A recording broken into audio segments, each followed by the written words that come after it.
Hola mga sis, it's me again, Honey, and welcome back to my channel. So today mga sis, meron na naman tayong isang waxing video. Medyo pagpasensyahan nyo na yung nasa likod ko kasi medyo makalat talaga. Andito yung mga gamit. And ayan, meron pa akong mga iron and all that. So anyway, since waxing video nga to, this is like a review. And this is my first time using this kind of wax, which is strip wax. May experience naman na ako sa strip waxing, pero yun yung parang ready to, yung hinihit mo lang siya with your palm. So this one is different. So I actually bought this sa Shopee. So hindi po ito sponsored, So this one is called the Honey Wax. I bought this for 350 pesos and hindi ko in-expect na ganito pala siya kalaki. Kasi sa picture, parang maliit lang siya. Parang ganyan lang siya kaliit. Laki pala talaga siya. So, compared with my hand, ganyan siya kalaki. So, compared with my face, ganyan siya kalaki. Like, sobrang laki talaga niya. So, hindi lang ito yung parang waxing kit niya. Meron siyang actually, meron siyang 10 reusable waxing strips. Then, meron din silang dalawang parang spatula. Meron din silang pinadalang guides or tips kung paano mo siya gagamitin. So, ayan, natural sugar wax pala siya. So, kailangan talaga siyang ilagay sa ref. Ayan, meron din silang heating instruction kung paano mo siya gagawin. It's either you put it in a pan with water, and then, pwede mo rin siyang i-microwave for a minute daw. Yun yung sabi. And then, meron din silang tips and tricks. Of course, yung pinaka-basic sa waxing, maglagay ka ng powder before waxing your underarm or any parts of your body para mawala yung moisture and para ma-help yung wax na mag-grip sa hair. And then, pwede ka rin daw maglagay ng lotion or cooling gel after. Yun nga lang, wala siyang kasamang gel and lotion. So, you have to purchase your own. Pero pwede naman siguro gumamit ng kung ano-anong lotion, basta unscented. So, ayan mga CZ. Magsimula tayo sa packaging. Yung packaging niya po is glass. And bongga naman, nung pagkadating sa akin, naka-double yung bubble wrap niya. Like, siniguro talaga nila. Like, sobrang bulky ng bubble wrap. Parang ganyan ka, what do you call this? Thick. So, parang ganyan ka-thick yung bubble wrap niya, sis. Like, nakabalot talaga siya. Like, sinicure talaga nila. And then, pakita ko sa inyo, naka-double seal siya, sis. Yung first seal niya is itong plastic. Tanggalin natin. Tanggalin natin yung plastic. Ang kalat talaga ng likod. Sorry naman. So, ayan. And then, ito yung second na seal niya. Yung parang green. And then, tignan natin sa loob kung anong meron. Ooh. Feel ko pwede na to kahit hindi i-heat. Ayan, tignan nyo. Ano siya? Hindi siya yung parang hard wax. Bango.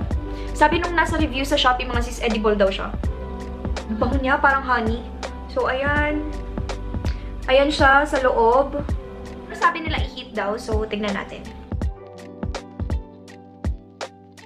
So, nag-change lang ako ng damit mga sis kasi mag-wax na tayo.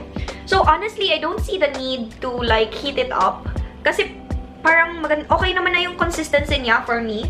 So, tingnan natin kung kakapit ba yung hair. Kuha tayo dito. Ayan. Konti muna.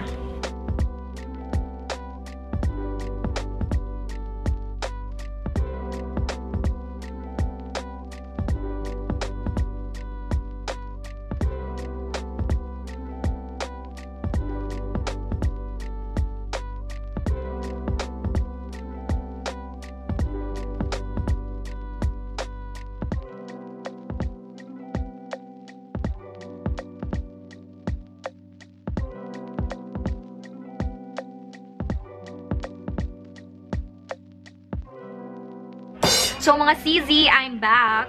So, ayan. Lumipat lang tayo ng venue.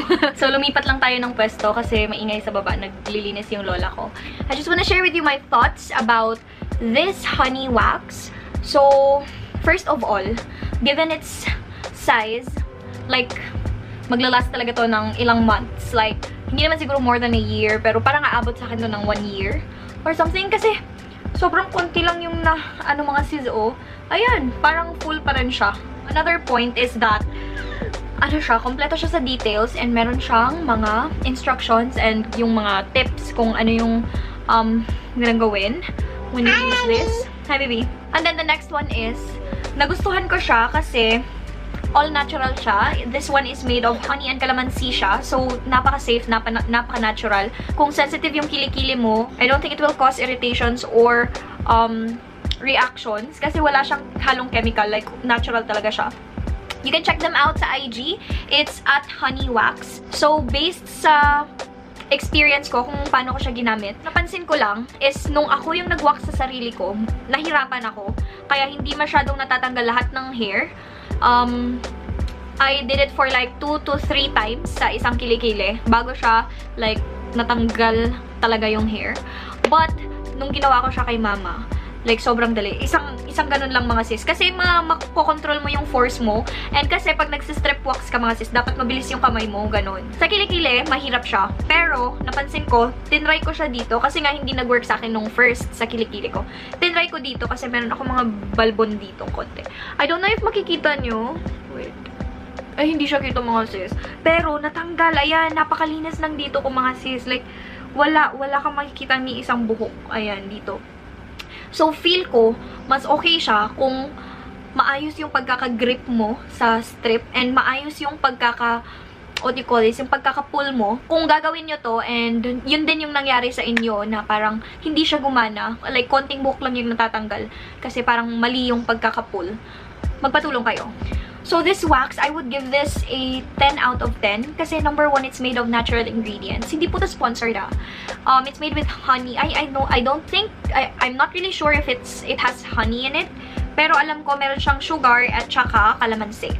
And then, second of all, yung nagustuhan ko sa kanya is mabilis siyang gamitin. Basta't alam mo lang talaga yung proper na paggamit. Yung price, considering its size, it's 350 pesos and it would last you for months. So, okay na siya. Kaysa pumunta ka sa waxing salon. Wala namang waxing salon ata ngayon, di ba? Kasi quarantine, ganun. I'm not sure kasi dito sa amin, walang waxing salon na nag-o-open kahit pumunta ka ng mall. So, makakatipid ka talaga kasi sis, sa mall, pag nagpapawax ka sa kilikili mo, it's 200 pesos plus. Or, yeah, parang max na yung 300 pesos. Pero ako, nung nagpapawax ako sa mall ng kilikili, it's 200 pesos. Ito na lang mga sis, 350, maglalas pa ng maraming beses. Mga sis, hindi siya yung wax na tumitigas. So, yung spatula niya, pwede mo siyang hugasan ng sabon para hindi siya langgamin.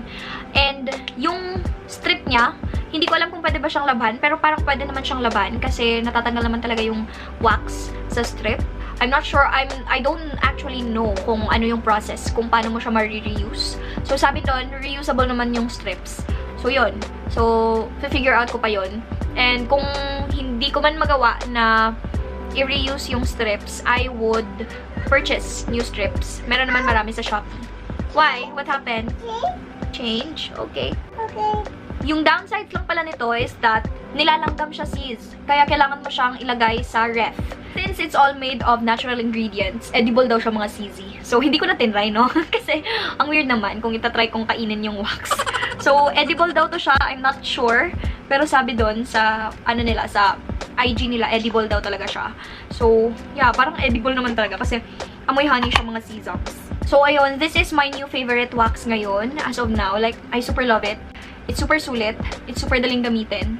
And, hindi mo na siya kailangan i-heat actually. Siguro dahil naka-room temperature siya, like ilang days na itong naka-stock doon sa cabinet namin bago ko siya ginamit. Like, hindi siya yung sticky. I think kailangan mo siyang i-heat pag nilagay mo siya sa refrigerator kasi baka maging sticky siya. So, yun. Tinry kong i-heat kanina kung meron bang changes, pero wala naman. Parang ganun, same lang din naman. And pag hinit mo siya, hindi naman siya yung kailangan pa ng sobrang taas na temperature para lang mag-melt siya.